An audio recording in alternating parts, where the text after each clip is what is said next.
Let's look at a couple of questions that ask us to work with odd and even numbers. The first one says, which of these numbers is not even? And then it gives us a set of numbers, 22, 34, 65, 72, and 100, and we need to determine which of these is not even. So remember, with even numbers, our last digit of the number is going to end in either a 2, 4, 6, 8, or 0. So let's look at the last digit of each of our numbers. I'll underline them so that we know exactly which digit we're looking at. And if it's a 2, 4, 6, 8, or 0, it's even. So yes, yes, no. This 5 here is not a 2, 4, 6, 8, or 0. So the 65 is our odd number. Let's just check and make sure our last two are indeed evens. 2, 72, yes. And then 100, our last digit is a 0.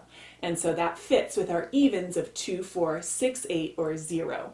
So the only one here is 65 is not even.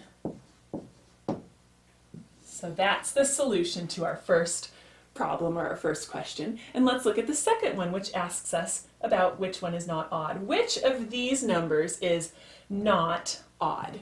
And then we have a set of numbers, 11, 23, 30, 45, and 77.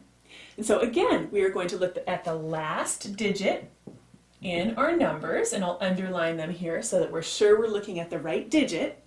And we ask ourselves, because of odd numbers ending in 1, 3, 5, 7, or 9, we need to ask ourselves if these digits are 1, 3, 5, 7, or 9.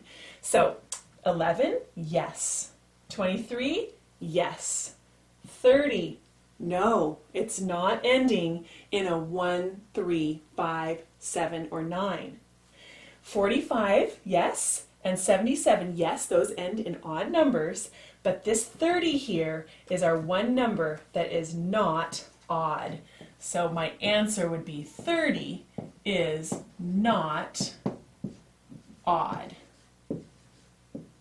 So we'll take the 30 out of this set, and we'll take the 65 out of this set. And now we have a set of even numbers and a set of odd numbers. Let's take a look at one more question.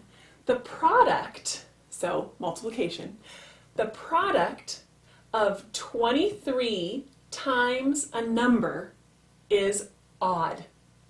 So some number times 23 equals an odd number.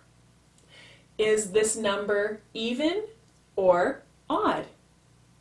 Well, since any number multiplied by an even number is even, we know that this number must be an odd number.